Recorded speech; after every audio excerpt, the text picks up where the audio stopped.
soy profesor universitario en Puerto Rico, en 2 universidades. Fui funcionario electo, fui miembro del Congreso, diputado, ustedes le llaman en sus países, miembro de la Cámara de Representantes. Fui secretario de Asuntos Públicos bajo 2 gobiernos distintos del gobierno de Puerto Rico, y pues estoy ahora en la academia terminando la tesis doctoral.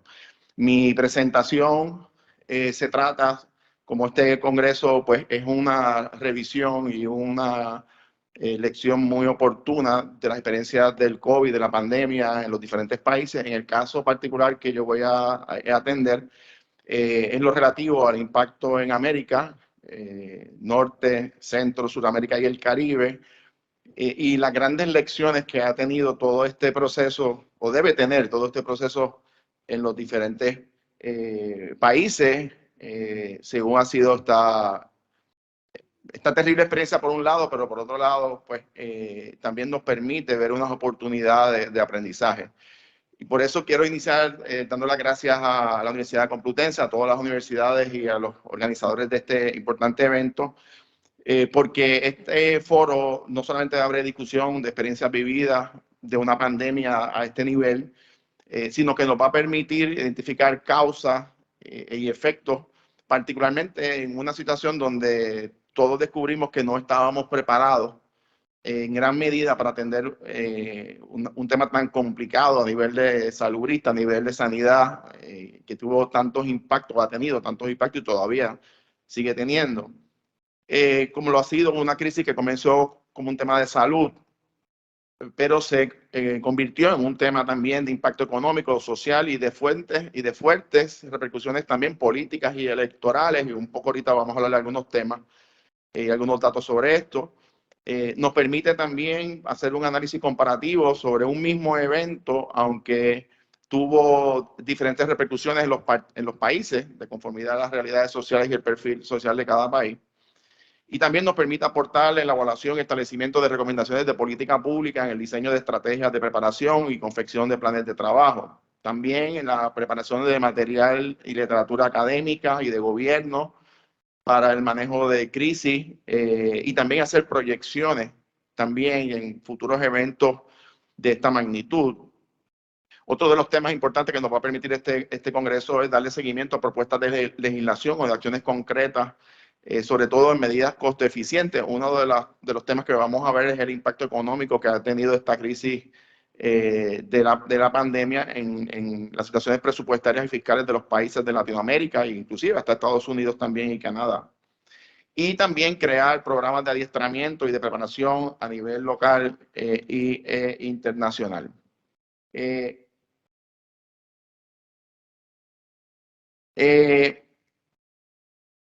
Los primeros datos, según el World Economic Forum, es que esta pandemia se estima que ya ha costado 11 trillones de dólares desde su inicio, particularmente en los impactos económicos, de servicios de respuesta, costos médicos, científicos, así como el costo económico a nivel mundial. Recordemos que el desarrollo de las vacunas obligó a acelerar procesos e invertir grandes recursos privados y públicos en diferentes países, tratando de buscar un remedio a esta pandemia.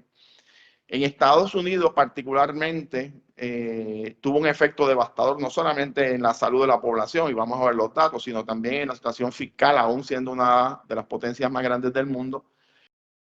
Para octubre de este año, hace un mes básicamente, se han infectado, se habían contagiado 98 millones de personas en Estados Unidos solamente, y el total de muertes ya sobrepasa más de 1.100.000 personas en un país de 332 millones de habitantes. Es algo considerable. En el caso de América Latina, recientemente la profesora Alicia Holland de la Universidad de Harvard acaba de publicar un último estudio para la revista académica de la universidad, estableciendo, como todos sabemos, que el impacto en América Latina fue peor, particularmente por las situaciones de pobreza y desigualdad social tan marcadas que se viven, y muy particularmente en los temas de la carencia de acceso a servicios de salud eficientes y rápidos en una parte significativa de la población de América Latina que no recibieron los cuidados y protocolos salubristas al momento adecuado. Uno de los aspectos también que pudimos ver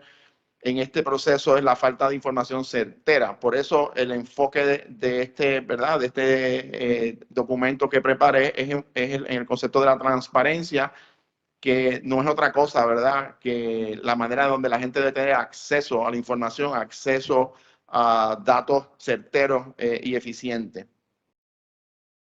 En términos de, cuando hablamos de América, en el contexto de este escrito, obviamente estamos hablando de Norte, Centro, Suramérica y los países de la región del Caribe. Estamos hablando de 59 países, 35 estados reconocidos con reconocimiento internacional por las Naciones Unidas, hablando de un poco más de 1.000 millones de habitantes, 1 billón de habitantes, que representa el 13% de la población mundial. Y como señalaba, el efecto de la pandemia fue devastador sobre la región en temas de empleo, la estabilidad económica, las situaciones sociales, los servicios de salud. Ustedes también en Europa y en otros países del mundo, la capacidad de manejo en hospitales, instalaciones, fue una crisis sin precedentes. Y hasta octubre del 2022, y este es uno de los primeros datos más importantes, se refleja que 4.2 millones de personas han fallecido en Latinoamérica. Esto representa, y es un dato bien llamativo, cerca del 28% del total de muertes en el mundo, a pesar de que solamente representan casi el 9% de la población. Así que proporcionalmente la zona de América Latina costó más vida que probablemente en otras regiones del mundo, particularmente por las situaciones de desigualdad social. De hecho, acaba de salir un informe del Congreso de los Estados Unidos, donde establece que los países de Brasil, México, Perú, Colombia y Argentina tienen el mayor número de muertes en la región. Y aunque en el caso de Brasil, la cantidad de personas, 684.000, es la cantidad mayor de personas que han fallecido. En el caso particular de Perú, proporcionalmente a su población, es el que tiene el número más alto de muertes por cada 100.000 habitantes, que registra 645, seguido por Brasil con 312, Chile con 301 por cada 100.000 habitantes, Argentina 284 en promedio, Colombia 274 y Trinidad y Tobago con 273. Son cifras verdaderamente impactantes. Pero no solamente en América Latina. Cuando hablamos de América, como señalaba, América del Norte, Estados Unidos también. En Estados Unidos, ya como señalaba, más de 1 millón de personas han fallecido, que representa el 0.003% de la población. Y como vamos a ver un poco más adelante, llama la atención porque en Canadá el efecto de muerte fue menor proporcionalmente, y hay unas grandes razones, particularmente en el área de los sistemas de salud y las decisiones de política pública. En el caso de Estados Unidos, como señalaba, la cantidad de fallecidos, la inflación, que ha sido una de las repercusiones más grandes, que ha tenido cifras récord de un 7%, aumento en los precios de combustible, alimentos, artículos de consumo. Ese tema de la inflación es que lo que básicamente ha provocado que ha habido un cambio en la mayoría congresional en la Cámara de Representantes de Estados Unidos y un Senado prácticamente todavía que se está disputando. En la pérdida de empleo se estima que entre 25 y 35 millones de personas perdieron sus empleos en algún momento dado a tiempo completo, y la cifra de desempleo subió hasta casi un 15%. El cierre millonario de empresas y de negocios de gran alcance que obligó la legislación de rescate financiero, 3 legislaciones distintas por parte del gobierno de los Estados Unidos. En el caso de Canadá, la cifra ha sido mucho menor, 48.000 personas fallecidas, que comparado con su población es solamente una fracción del 1%. La inflación, aunque aumentó y registra un 5.1%, el número más elevado desde el 91, pero no compara con impacto en los Estados Unidos. Y en el caso particular de Canadá, 4 millones de personas se estima a tiempo completo, personas perdieron sus empleos durante esta crisis, por lo que sube la cifra de desempleo de un 5 a un 8% de manera registrada. Como señalé, en América Latina, 4.2 millones de personas fallecidas. Si se fijan, el porciento proporcional es mucho mayor comparado con Estados Unidos y Canadá. 49 millones de trabajadores perdieron sus empleos a tiempo completo durante esta crisis. La tasa promedio en el pico más alto rondaba el 36%. Hay países que registraron sobre un 40%. Y evidentemente hubo cambios políticos, protestas y alto nivel de insatisfacción en muchos países que se registraron también luego en los resultados electorales. En el caso de Puerto Rico, en mi país, también fue así. También el efecto de inflación, el cierre de negocios, desaceleración económica, y hubo también el impacto político y electoral en el realineamiento de fuerzas de movimientos políticos que utilizaron la crítica del manejo de la pandemia como argumento para provocar cambios en los gobiernos. Y un dato interesante que había ocurrido es que por miedo a la pandemia hubo en eventos electorales del 2020, particularmente en el caso de Puerto Rico, Estados Unidos, y ahora en el año 2022, es una alta abstención electoral de la población de la tercera edad por miedo al contagio en los centros de votación. Recuerden que en octubre del 2020, a un mes de las elecciones en algunos países, Estados Unidos y Puerto Rico, por ejemplo, todavía había una segunda ola en gran medida y muchas personas no solamente no fueron a votar, también hubo un incremento desmedido en lo que se llama el voto adelantado y el voto por correo para la gente no tener que interaccionar en los centros de votación, y eso provoca también un disloque en los procesos de escrutinio electoral en diferentes países. ¿A qué se puede deber estos factores? Bueno, evidentemente Estados Unidos no ha tenido por muchas décadas una política exterior coherente e integrada hacia América Latina, mucha lentitud, mucha indiferencia a los problemas de América Latina, y se reflejó en esta pandemia, y un poco más adelante vamos a ver los datos de vacunación, cómo eso así ocurrió. Una gran desconocimiento e improvisación en el manejo de la pandemia. Tenemos que recordar que aún con todos los recursos y las instituciones salubristas en Estados Unidos, la realidad es que inclusive ellos al principio de la pandemia no tenían claro cuál era las variantes y la manera de manejar esto. La política fiscal de Estados Unidos, errada desde el año 2006, y esto quizás algunos de ustedes que han estudiado el tema económico pueden recordarlo, en el año 1995-96 el Congreso aprobó un cambio en su política contributiva hacia las empresas, particularmente de las farmacéuticas y de la manufactura, aumentando las contribuciones, y eso provocó en un periodo de 10 años, y eso provocó que para el año 2005-2006 hubo un éxodo de grandes fábricas, sobre todo en el área de medicamentos, de equipos médicos, lo que se llama medical device, fuera de la jurisdicción de Estados Unidos, inclusive de América, llegando a Asia y al Medio Oriente. Y eso provocó un problema porque cuando vino la pandemia, una de las grandes crisis fue la crisis o el colapso de la cadena de suministro, donde ni siquiera el gobierno de Estados Unidos tenía recursos suficientes, cosas como tan sencillas como fabricar mascarillas o equipo médico, y tuvieron que activar la ley especial de guerra, el US Defense Production Act, que es el que básicamente el gobierno federal toma control de fábricas de industria para poder, perdonando la redundancia, fabricar equipos médicos y hasta mascarillas ante la crisis que hubo por el éxodo de estas fábricas. Y esa es una de las grandes lecciones que el Congreso está mirando ahora para atraer nuevamente estas industrias a la jurisdicción de Estados Unidos. A pesar de que el Congreso aprobó 3 paquetes de ayuda multimillonarias, tardaron casi un año en enviar las primeras ayudas económicas a gran escala a América Latina.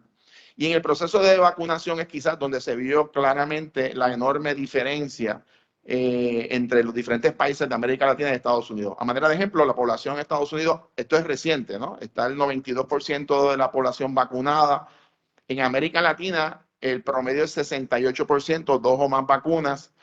Pero en el caso de Haití, al día de hoy, solamente el 2% de la población está vacunada, lo que se llamaría una vacunación completa de 2 o más vacunas. Eso demuestra claramente el discrimen y la indiferencia a países como Haití, de gran pobreza y de grandes crisis que ha tenido, políticas y sociales, donde tan siquiera la propia comunidad internacional ha podido atender esta crisis de esta magnitud. Y obviamente la falta de información precisa y la ausencia de transparencia.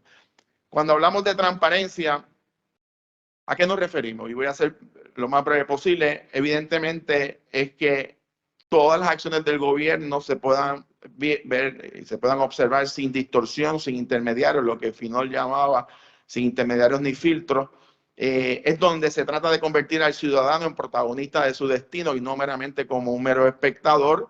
El proceso de transparencia, de que los ciudadanos tengan acceso a información certera, no solamente le da mayor legitimidad a los gobiernos, sino permite una mejor interacción entre el gobernante y los gobernados, y mejora los procesos de fiscalización.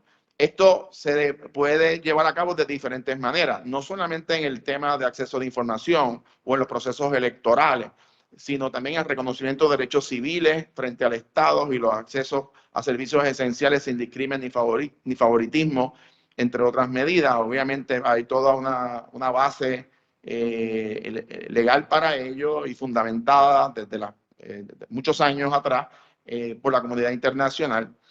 Y el término también importante de acceso a la información como un requisito básico de cualquier sociedad. Por ello es importante observar las medidas legislativas que se han aprobado en esa dirección, con unos estándares mínimos de acceso a la información para el público.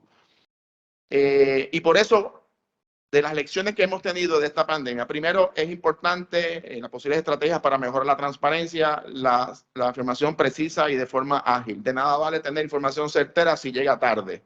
Segundo, los sistemas de garantías en los procesos electorales que permitan una legitimidad y respeto a las instituciones.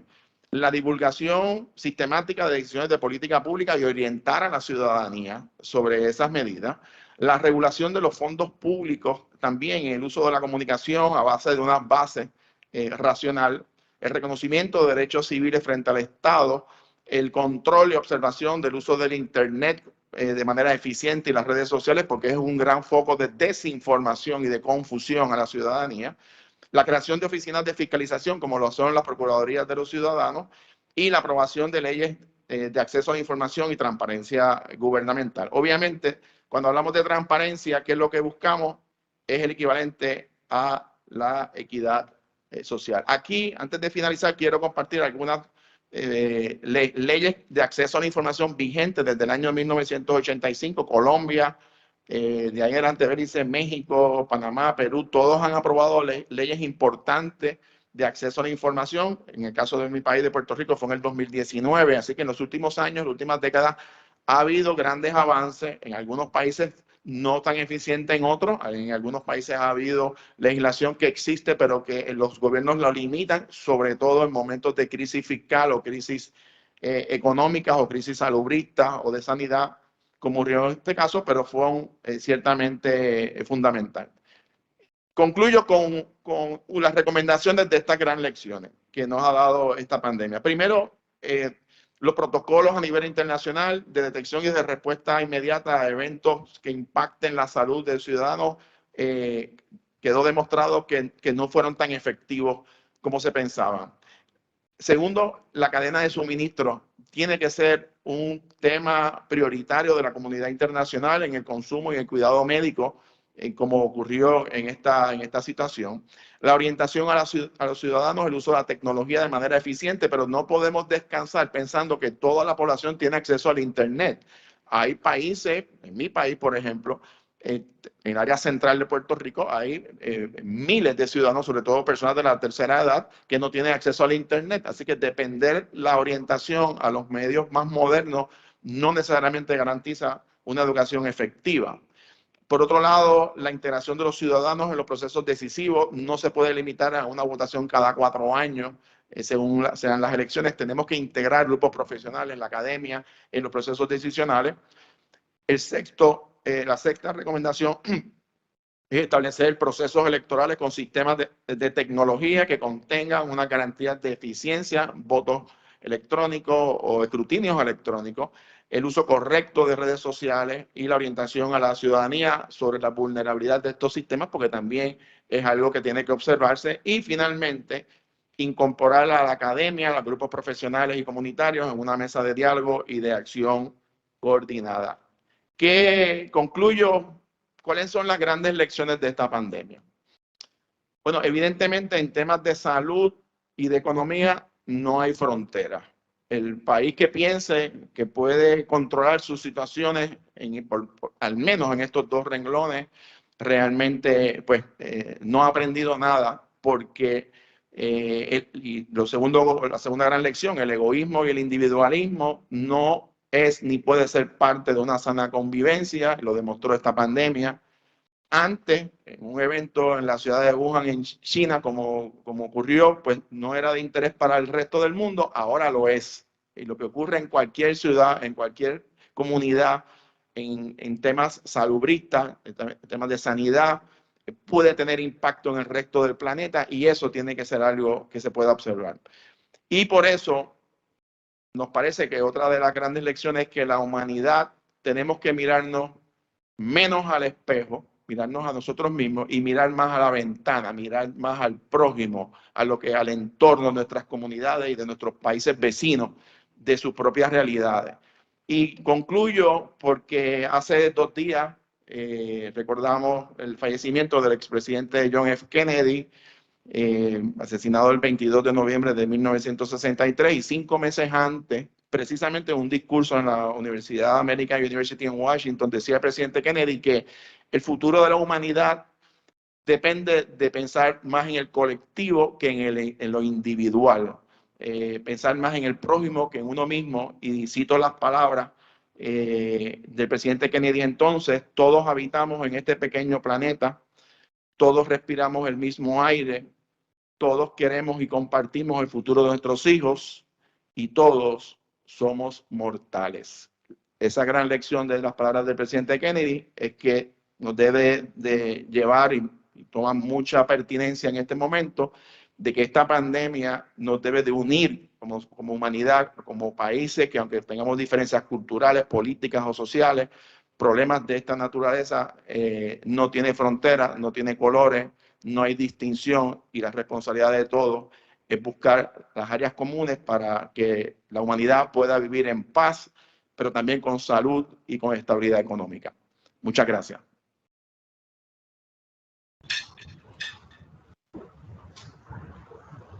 Muchas gracias, Jorge. En este momento voy a dar pase al siguiente ponente. Nuestro siguiente ponente está conectado en línea. Muy bien, ahora ya puedo visualizar. Josué Gilberto Luis López, por la Universidad de Veracruz de México, nos va a presentar la ponencia El Big Data y la rendición de cuentas post-COVID. Adelante, Josué, por favor. Hola, ¿qué tal? Hola, ¿qué tal? Muy buenas tardes allá, ¿verdad? Aquí en México todavía es tempranito, ya son las 12 del día. Pues primero los saludo desde acá de Veracruz, México. Mi nombre es Josué Gilberto Luis López. Bueno, soy licenciado en Administración y maestro en Administración también por la Universidad Veracruzana. Tengo estudios de especialidad en Seguridad Ciudadana y Establecer Comunidades Seguras. También estudié la licenciatura en Derecho y Contaduría. Ya saben, en este ámbito de la administración pública que hay que acabar diversos campos. He desarrollado también diversos cargos en la administración pública dentro aquí del estado de Veracruz, tanto como en la Contraloría, en la revisión de cuentas, en las auditorías, y también a nivel municipal. He desarrollado algunos cargos también ahí a nivel municipal. Actualmente soy catedrático en el Instituto Socrático Americano del área económico-administrativo, y soy consultor en contabilidad y auditoría gubernamental. Actualmente también trabajo en diversos libros y revistas a nivel nacional e internacional, principalmente con nuestro país acá abajito, Colombia, con la cual también llevo algunas investigaciones, ¿no? No sé si se puede ver no sé si se está proyectando mi presentación o la puedo compartir si gusta. Bueno, la contabilidad gubernamental, el Big Data y la rendición de cuentas. Este proyecto de investigación que he estado desarrollando estos meses es principalmente para poder acceder a un doctorado, en el cual me estoy previamente postulando, ¿no? Pues, mi proyecto que quiero presentar de investigación, principalmente por el tema que ha pasado en estos 2 años, básicamente con el tema del COVID, y cómo es que la tecnología nos ha alcanzado de una manera abismal. que hasta nos ha sobrepasado en ciertos puntos, ¿no? Pero sin embargo, la podemos utilizar a nuestro favor siempre y cuando pues sea también para la rendición de cuentas, que es lo que principalmente queremos en algunas cosas de cuestiones gubernamentales. Como introducción, el propósito de este artículo, bueno, fue investigar en primer lugar un dato histórico de lo que es la rendición de cuentas, lo que es el Big Data, lo que es la contabilidad y cómo se ha desarrollado esta parte, que la verdad no solo en México, sino que en muchos países, principalmente obviamente en Latinoamérica, el tema de la rendición de cuentas es muy bajo todavía. No se ha llegado a esa estabilidad en la que la sociedad y gobierno tengan la misma información hasta cierto punto, ¿no? Sabemos que todo lo podemos encontrar también en Internet, sin embargo, no todo está al alcance de todos los ciudadanos también, ¿no? El Big Data podemos entenderlo como un término cada vez más usado a lo largo del mundo, y es que la inclusión de la tecnología en nuestro quehacer diario ya está globalizado, no está sucediendo, como lo comentaba, de una forma esperada, no es una nueva tendencia de captación de información que es derivada de la forma de comunicar actual, que hace cada vez más necesario el uso de redes informáticas que nos proveen una rapidez en la información, en presentar cierta información. La metodología que se está utilizando, bueno, como primer punto, hicimos la revisión bibliográfica, buscamos todas las fuentes no mayores a unos 8 o 10 años, en el cual, pues, probablemente para nuestro marco teórico utilizamos esta metodología para después hacer una recopilación de datos, una fuente de datos y presentarles, pues, el proyecto, ¿no? En cuanto a la rendición de cuentas, es una obligación de toda la autoridad hacia los ciudadanos. En una democracia, la rendición de cuentas tiene dos nociones básicas. La primera, que implica la obligación de los políticos, de los funcionarios, de informar sobre sus decisiones y de justificarlas en público. Y por el otro lado, implica la capacidad de sancionar a políticos y funcionarios en caso de que hayan violado sus deberes políticos. Como lo comentaba, en una democracia justa, la rendición de cuentas es de dos partes, ¿no? Tanto lo que informas a lo que realizas como servidor público, lo que presentas a la ciudadanía, que es quien a través de esta parte de la democracia, es quien te da la oportunidad de estar en un cargo y que tienes que darles la rendición de cuentas a ellos, ¿no? No siempre se da, o no siempre se da de la manera en que nosotros querramos, ¿no? A veces la información gubernamental es muy amplia y como servidor público no sabes qué tipo presentar de información. Puedes presentar toda la información, sin embargo, no todos los ciudadanos pueden tener esta manera de analizar esta información, por lo que la rendición de cuentas debe de hacerse también desde una perspectiva de acceso a todos los ciudadanos, ¿no? A todas las edades y a todas las cuestiones sociológicas de un país. Y en cuanto al Big Data, son dos palabras que se definen de muchas maneras. Una de las principales o de las más comunes, que son datos abismales, que dan mayor información y mayor valor a una entidad y por lo tanto generan una ventaja competitiva. Otros la definen como una nueva forma de rendirnos a la economía de la información y del conocimiento. Sin embargo, llegamos a la conclusión que es el conjunto de datos tan voluminosos que no se pueden analizar razonablemente utilizando bases de datos, sistemas de gestión o programas de software tradicionales. Muchas veces los sistemas de los gobiernos, ya sean municipales, o en el caso de México, municipales, estatales o incluso los federales nacionales, llegan a un punto en el que ya no cabe más información, ya no hay más de dónde partir. Entonces, ¿qué tienen que hacer? Otro sistema, otro software, ¿para qué? Para generar más información. Pero, ¿qué información va a necesitar este software? La información histórica que tengas en el antiguo servidor, en el antiguo programa, ¿no? Toda esa información, todo ese sistema va a tener que tener la capacidad de tener esa información histórica y la información actual y la información futura. ¿Por qué? Porque al final la opción que queremos demostrar es que con estos datos, con esta información abismal, poder crear los planes de desarrollo de los diferentes tipos de gobierno. En el sector gubernamental es uno de los que debe apoyarse el Big Data para el desarrollo de sus funciones básicas. Este le va a permitir obtener información particular de la densidad de población. Con el acceso al Big Data y a la información al momento, podemos obtener información demográfica, principalmente cuando se requieren hacer los programas de desarrollo. Bueno, aquí en México, programas de desarrollo. Muchas veces, y la mayoría, si no es que por decir todos, trabajan con datos de nuestras instituciones que se dedican a elaborar lo que son los informes demográficos. Sin embargo, estos no se actualizan cada año. Son básicamente 2, 3, 4 años y se trabaja con esa información, ¿no? Obviamente, cuando tú elaboras un plan o lo alineas a los objetivos del 2030, estás trabajando con información actual, sin embargo, tomas de referencia también la información histórica que tienes. Entonces, hasta cierto punto no va a coincidir tu plan de desarrollo con las necesidades primordiales de atención que tiene la población. La movilidad interna de sus habitantes, también muchas cuestiones, y esto lo hablo más a la obra pública, cuando se desarrollan las obras públicas, a lo mejor tienen la idea, obviamente, de tener, por ejemplo, una calle, ¿no? Sin embargo, no sabemos cuántas personas transitan en esos lugares, ¿no? Con el acceso a esta información que nos va a dar la densidad también, podemos crear también qué calles o qué vialidades son las que necesitan de mayor atención por la movilidad que existe en las calles, ¿no? Sabemos que todas la movilidad ciudadana es necesaria, este desarrollo de actividades. Sin embargo, siempre hay algunas que otras que tienen mayor atención, ¿no? También nos va a dar indicadores de recaudación tributaria, conocer bien quiénes son los ciudadanos, quiénes son las personas que aportan de manera tributaria con sus obligaciones, ¿no? Y ver también cuáles son los que no están aportando y quiénes son los que probablemente se puede hacer el requerimiento del cumplimiento. También proyecciones para el hecho de casos delictivos y fraudulentos en el establecimiento de políticas de seguridad y salud social. También el diagnóstico de la proliferación social. Con políticas públicas que se realicen a través de seguridad es con base también a situaciones históricas, ¿no? Y situaciones que, por ejemplo, puedes obtener incluso de cualquier página de internet, cuántos actos delictivos ha habido, cuántos son de arma blanca, cuántos son de un arma de fuego, entre otras situaciones, ¿no? La parte del Big Data o de esta magnitud de información, lo que va a hacer es darte esa información, esa pauta para que tú puedas desarrollar tu proyecto. Sin embargo, todos tienen sus propias también, sus amenazas, ¿no? En este caso de la aplicación, bueno, la renuncia al cambio. Cuando el choque de la tecnología ya por los años 80, los años 90, fue abismal.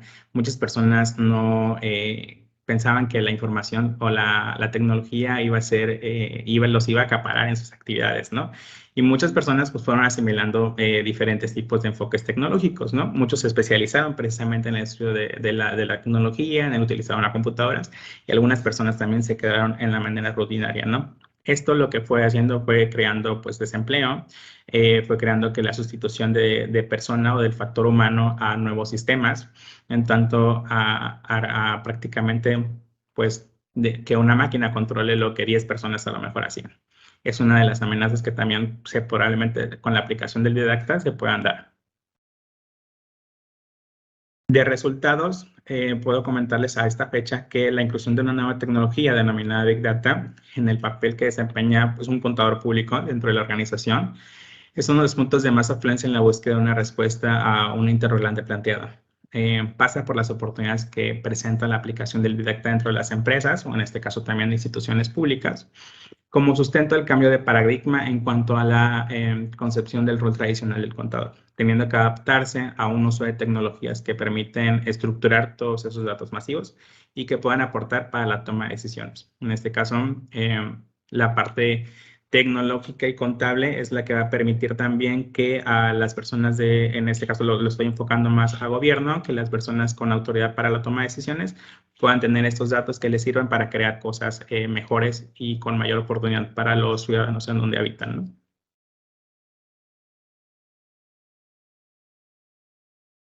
Y las ventajas también nos muestran que son 4. Primero que nada, la innovación en una organización, la estructurar los datos masivos, el manejo de estos datos y la información relevante no accesible.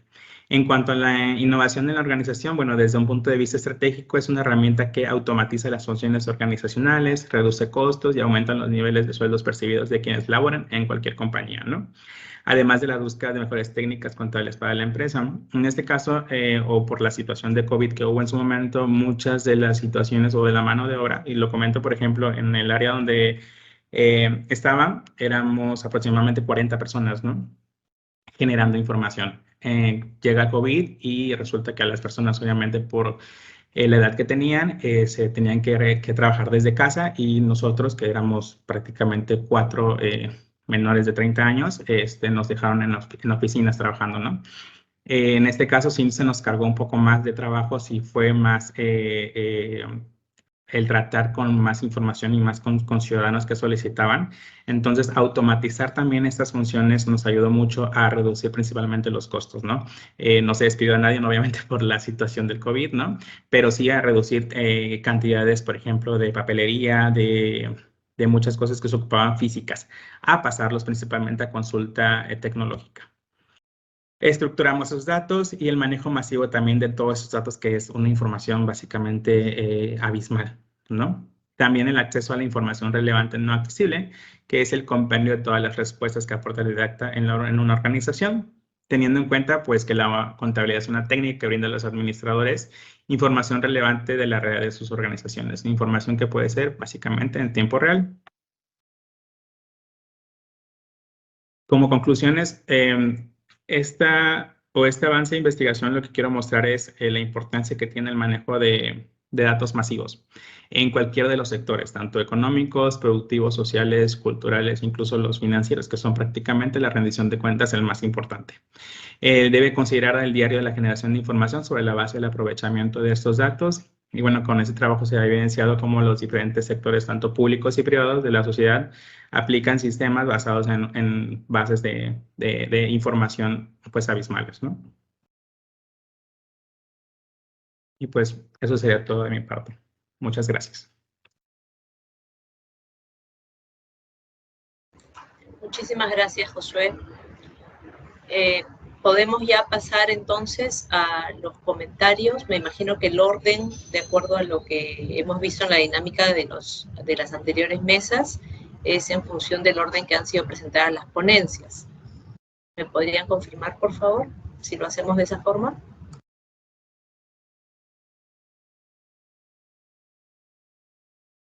Sí, lo hacemos así.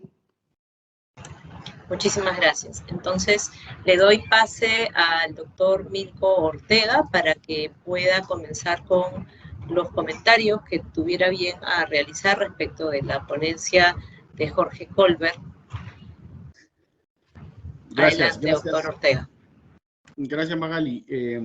Muchas gracias por la invitación. En principio, a Magali, a Alicia, a Julio, a todos los que están ahora en la mesa, por darnos la oportunidad a nosotros que desde aquí, desde, como se dice, del otro lado del charco, podamos darles alguna apreciación respecto de los trabajos que nos han presentado de estas ponencias, tanto de Jorge como de Luis. Y yo quiero empezar en realidad por el tema de Jorge, un poco respetando el orden que ha mencionado Magali, pero básicamente porque es un tema que desde nuestro lado lo hemos visto de manera cercana. De hecho, fui parte de la comisión, digamos, de reforma del proyecto de ley de transparencia en muchos años atrás, en mi país, básicamente. Desde hace muchos años atrás también he sido responsable de acceso a la información pública en materia de transparencia en diversas entidades del Estado. Hasta hace poco he estado en el organismo supervisor de las contrataciones del Estado, OCE, como jefe de la Oficina de Asesoría Jurídica, donde también, por suerte, he sido el responsable de transparencia y acceso a la información pública. Entonces, es un tema que efectivamente de alguna manera lo hemos visto de manera cercana. Y justamente por ahí yo quería partir, porque voy a iniciar esta pequeña intervención haciendo una pregunta que quiero dejar también para ustedes. Y con la, digamos, con el debido respeto a todas las normas que existen en los diferentes países y las experiencias que podemos tener de otros países también, esta pregunta sería, y que la consideren ustedes así: ¿es verdad que existe transparencia? O sea, partamos desde esa situación.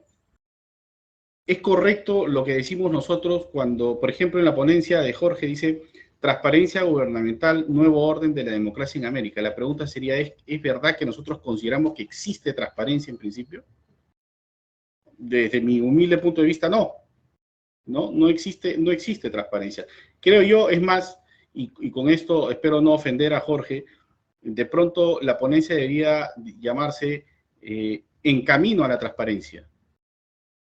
Porque efectivamente, ya un poco llegando a la parte específica de lo que ha mencionado Jorge, que está enfocado en el tema del COVID, me hubiese gustado que dentro de esta ponencia también se generen algunas, digamos, algunos espejos en relación a otros tipos de pandemias surgidas en distintos años, para saber si efectivamente las cifras que se han volcado ahí, la trascendencia que se ha establecido dentro de esta ponencia, y digamos, los números que efectivamente se han publicitado a nivel mundial son los que en realidad deberíamos haber tomado en consideración.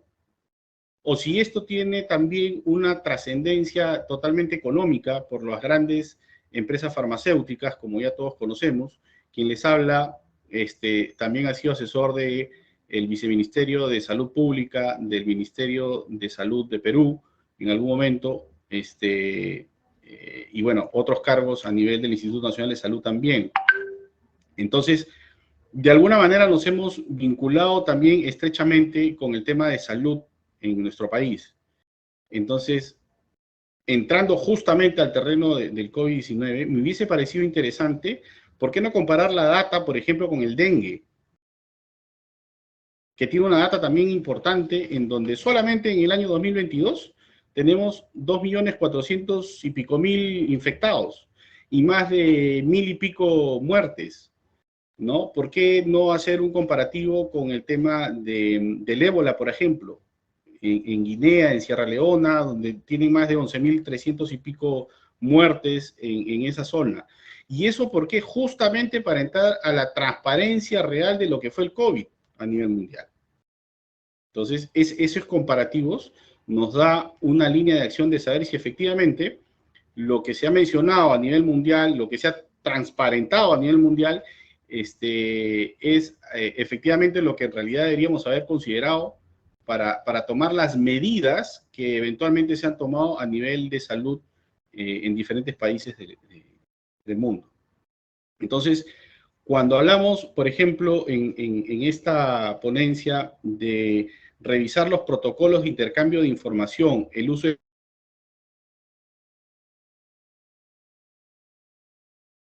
Claro, es que efectivamente por ahí pasa el tema.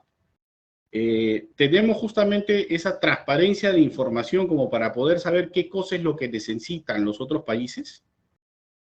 Desde mi punto de vista, en el tema de pandemia ha sido más de lo mismo. Ha colaborado mucho el tema, digamos, publicitario. Han habido, yo tengo información por ahí privilegiada, que no dicen que uno no debe revelar sus fuentes, pero mucha de esta información que se ha emitido ha tenido un impacto, digamos, económico debajo de la mesa que ha generado bastantes réditos para distintas empresas farmacéuticas. Entonces, la pregunta sería si efectivamente esa transparencia se está dando. Si efectivamente es transparente la información que se ha emitido o lo que se ha querido emitir es lo que en realidad se quería entregar y no está transparente como efectivamente debió generarse. Entonces, cuando hacemos hincapié al tema de la Asamblea de los Derechos Humanos dentro de esta ponencia, el artículo 2, me van a permitir leer, el 1, dice, todos los seres humanos nacen libres e iguales en dignidad y derechos, y dotados como están de razón y conciencia, deben comportarse fraternalmente los unos a los otros. Increíble, ¿no? Entonces, hacemos alusión al tema de la Declaración de los Derechos Humanos, cuando justamente estamos vulnerando a nivel de la temática de transparencia esos propios derechos, que están vinculados con justamente la posibilidad de que tengan una información clara y certera a las personas, y no entregarles la información que en realidad uno quiere. Entonces volvemos al inicio de mi pregunta. ¿Es verdad que existe transparencia? ¿O es que nosotros entregamos la información que en realidad queremos entregar? Y ahí viene también la participación del gobierno de distintos países, ¿no? Había, y digo había porque ya falleció, se suicidó, el exalcalde de Seúl, Park Won-sung, que dejó una frase sumamente importante. Decía: la transparencia aumenta la credibilidad y la responsabilidad. O sea, fíjese ese impacto que tiene esa pequeña frase, porque en realidad, mientras más transparente soy, más responsabilidad tengo. Entonces la pregunta sería, ¿la información que hemos recibido en el tema de la pandemia es justamente la información que en realidad transparentemente deberíamos haber recibido?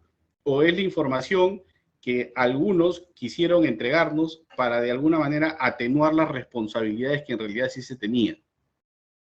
Si partimos de esa premisa, entonces evidentemente es un poco cuestionable la data que podemos recoger y colocar en la ponencia que tenemos ahora, de saber si es real. Y claro, finalmente, como dicen, es la data que está. Y yo solamente me tomo digamos, el trabajo de recopilarla y de plasmarla.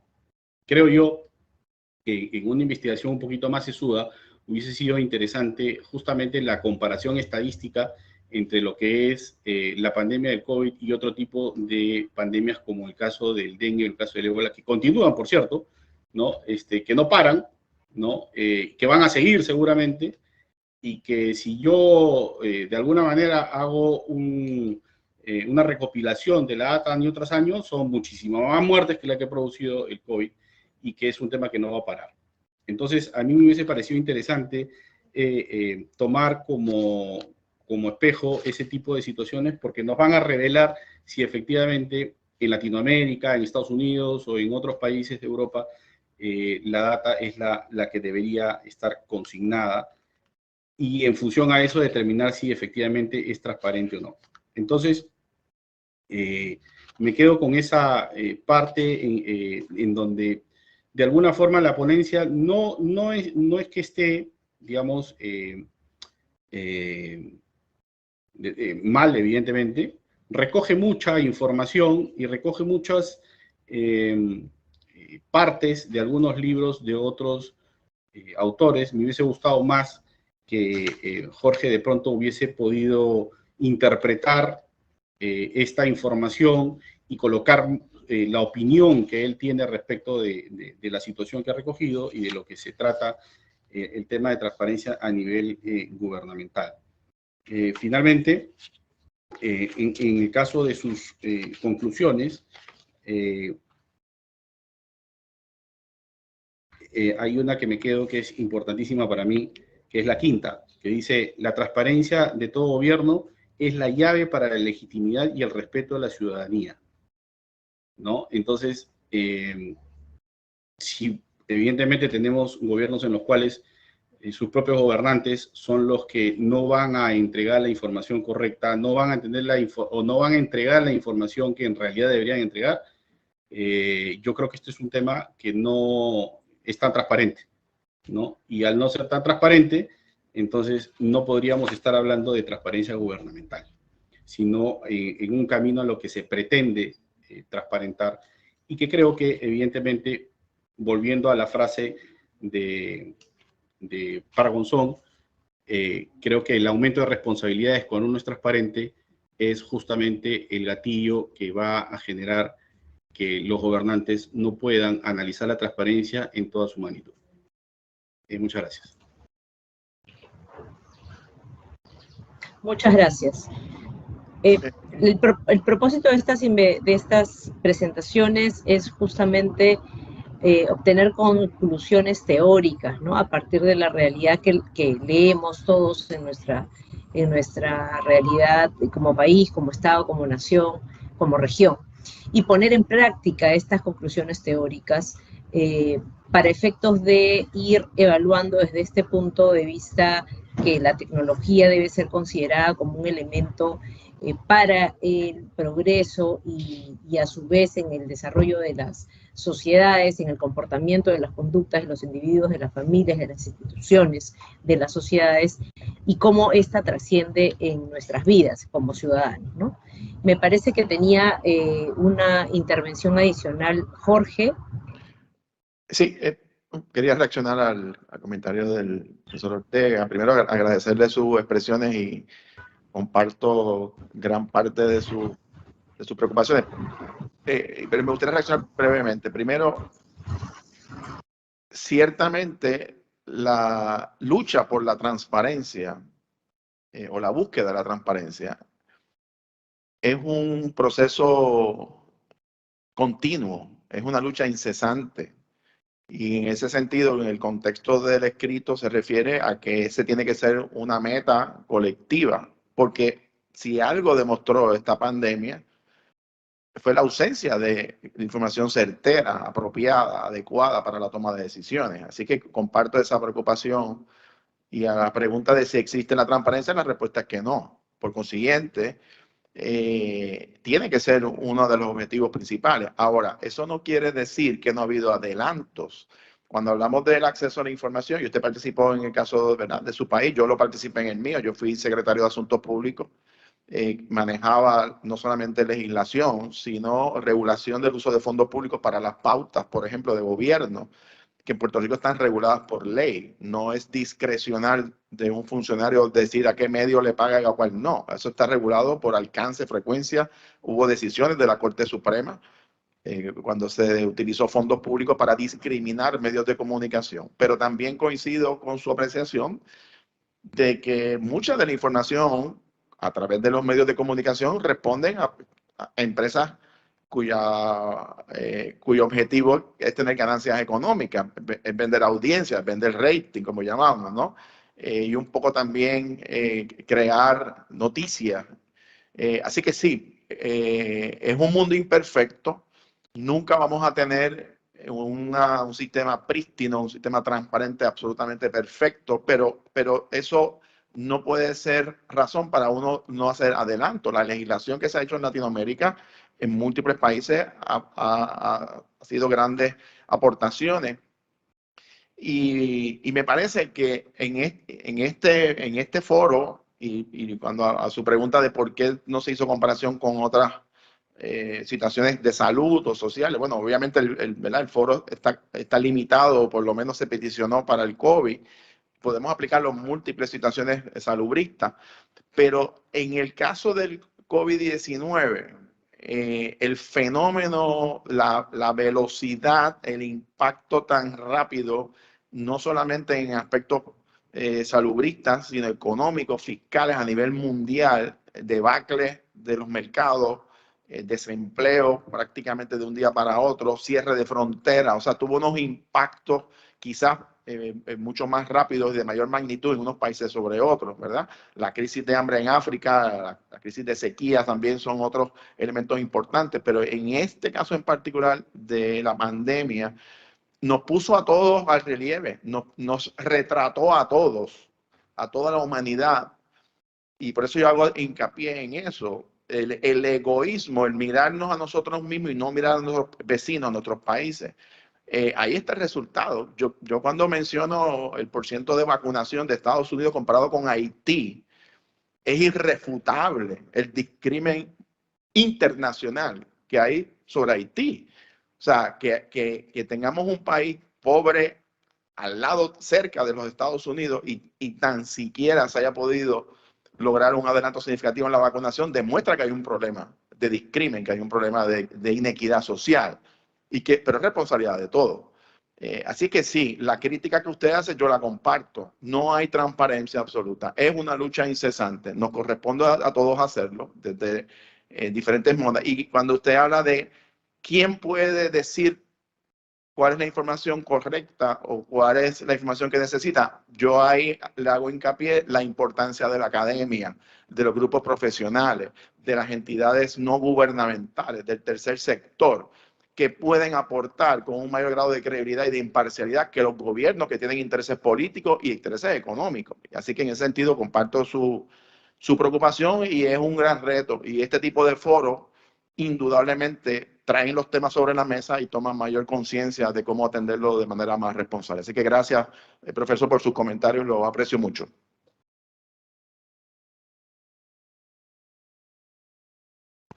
Muchas gracias, Jorge. Y bueno, el propósito efectivamente es ir arribando a conclusiones, de alguna manera complementar los esfuerzos del equipo y en esa preocupación, en esa participación de todos es que, digamos, ratificamos un poco la visión que comentábamos al principio, ¿no? Identificar cómo la herramienta de la tecnología, en este caso a través de la transparencia, más adelante vamos a seguramente tener los comentarios respecto de contabilidad y Big Data, cómo estas herramientas y cómo este elemento de tecnología incide desde el punto de vista antropológico, en la cultura de las sociedades, en el comportamiento de las sociedades, cómo influye en las voluntades, en las decisiones y cómo termina decalando en la administración pública de nuestros países. Justamente en detrimento o en beneficio de los ciudadanos, que es a quien nos debemos, por el bienestar general, ¿no? Por el bien común, y no individualizarlo en función de intereses muy sesgados de lo que ahora corresponde a la idea de progreso de determinadas ideologías, ¿no? Muy bien, entonces creo que ahora podemos, muchísimas gracias, doctor Ortega, podemos pasar a los comentarios del ingeniero Carlos Mondragón para que pudiera darnos sus alcances en relación a la ponencia de Josué sobre contabilidad Big Data post-COVID. Adelante, ingeniero. Muy buenas tardes con todos. Muchas gracias por la invitación. Interesantes los primeros comentarios. Al respecto, yo solo le añadiría de pronto como sugerencia a Jorge, que me ha gustado bastante su documento, es sobre de pronto quizás profundizar más en describir esta variable transparencia, ¿no? Sobre la cual se hace la revisión de literatura. Advierto de que no ha tomado como referencias documentos de la OCDE, que trabaja mucho sobre transparencia fiscal, gobierno abierto, particularmente en Latinoamérica, en los países OCDE, tiene mucho interés, desarrolla muchos papers sobre Latinoamérica, ahí le puede ayudar, y el Caribe, ¿no? Le puede ayudar bastante. Después, algunas anotaciones que había hecho. Solo ya temas de forma, de pronto le puede ayudar mucho explorando un poquito más la literatura, revisar la articulación entre esta posición de un mundo de pandemia, ¿no? La que vivimos en el 2020, 2021, inicio de 2022 y ahora la pospandemia, con estos cambios en las actividades de gobierno, de los gobiernos, para poder fortalecer a través del uso de herramientas informáticas estas facilidades de transparencia, ¿no? Sumado eso a que, en efecto, Jorge, en su ensayo, pone un reto importante, ¿no?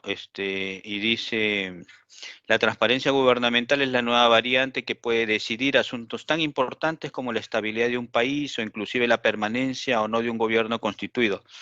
Entonces es retador el argumento y la revisión de literatura le debe permitir poder sustentarlo, ¿no? Sus conclusiones son importantes, ¿no? Las menciona, son 7, y entre ellas, no se advierte que en efecto se logre soportar estos cambios que pudiesen generarse en el gobierno, como los está mencionando, ¿no? Eso también puede ser interesante para fortalecer su ensayo, que está bastante interesante. También, como lo mencionó la doctora Magali, claro, ¿y cuáles son estas herramientas tecnológicas, no?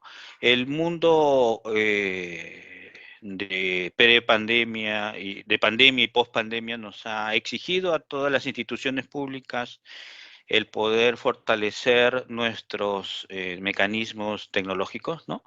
Nosotros vivimos seguramente como muchos países una administración burocrática, ¿no? Mucho de papel, y de un día para otro tuviste que convertirte en una organización digital. Entonces, ese impacto llevó a transformarnos a nivel de organización, ¿no? Todos, no solamente el sector público, evidentemente también el privado. Y finalmente se constituyeron una serie de herramientas que que nos permiten ahora seguir adelante en un mundo híbrido, ¿no? No todos hemos regresado a las oficinas, seguimos manejando ese contexto. Entonces, esas herramientas también han tenido seguro un eco con los conceptos de transparencia, porque ahora ya tienes más información digital que puedes exponer, y quizás ahí un complemento importante es el gobierno abierto, que son esfuerzos enormes de los países para poder atender estas necesidades de información hacia los ciudadanos. Y con esto cierro, hay una partecita que no he visto, pero la transparencia tiene que ver mucho con la corrupción, ¿no? Hay una relación muy fuerte entre ellos. Tú quieres transparentar porque quieres reducir, mitigar y, de ser posible, eliminar esos atisbos de corrupción que se dan en todas las organizaciones. Entonces, esos son mis comentarios. Muchas gracias, Jorge. Muchas gracias a todos por la invitación. Eso. Gracias. Muchas gracias. Muy bien, muchas gracias también a ustedes. Ahora sí podemos pasar a los comentarios de la presentación de Josué, porque adelantó el ingeniero Mondragón también sus comentarios respecto de la presentación, la primera presentación. Sí, claro. Si gustas, Magali, ¿continúo yo o esperamos al doctor Milko? Tú me dices. Por favor, continúa, ingeniero. Muchas gracias. El artículo de Josué es muy interesante sobre la exploración de la parte tecnológica. Le felicito con relación al empezar a trabajar variables que tienen mucho impacto hoy, ¿no? La Big Data no es un concepto nuevo, es un concepto que tiene ya en el mercado y en nuestras vidas muchos años, ¿no? Y que claro, es una gran oportunidad para este esfuerzo de articularlo con la contabilidad, y seguramente generar más recursos para el análisis y toma de decisiones, ¿no? A nivel del sector gobierno. En ese sentido, yo he tratado en la exposición de Josué, y también considerando su artículo, he tratado de encontrar esos espacios en donde el contador para el sector público va cambiando su forma de trabajo, ¿verdad? Lo mencionaba Josué, como en el caso en donde llegó pandemia, la cantidad de personas se redujo, y también él muy claramente expresó cómo se visualizaron ventajas, ¿no? Por el uso de la tecnología. Entonces, no veo mucho en el paper cuando se empieza a hablar de la función del contador, ¿no? Se habla así de la historia, de los cambios, pero es que cambiar formas de trabajo, a mudarlas a un entorno digital, y además de eso, explorar grandes bases de información. Lo mencionaba en su artículo, en su ensayo. Tienes data estructurada, no estructurada. La contabilidad trabaja mucho con data estructurada, información transaccional. Y ahora que ya puedes explorar información externa a la organización, entonces tienes ya grandes retos para poder afrontarlos. Entonces, seguramente sería interesante ir analizando esas capacidades de estos profesionales, ¿no? Para poder explotar estos datos. En el transcurso de los últimos 10 años, la Big Data se ha ido constituyendo a través de perfiles específicos, ¿no? Le llaman científico de datos, analítico de datos, las herramientas son nuevas, ¿no? Se llaman analytics, que van de la mano con la Big Data. Se han ido creando bases de datos especiales, ¿no? Ya las que conocíamos como SQL, ahora han nacido otras que son las no SQL para poder captar esa gran cantidad de información, ¿no?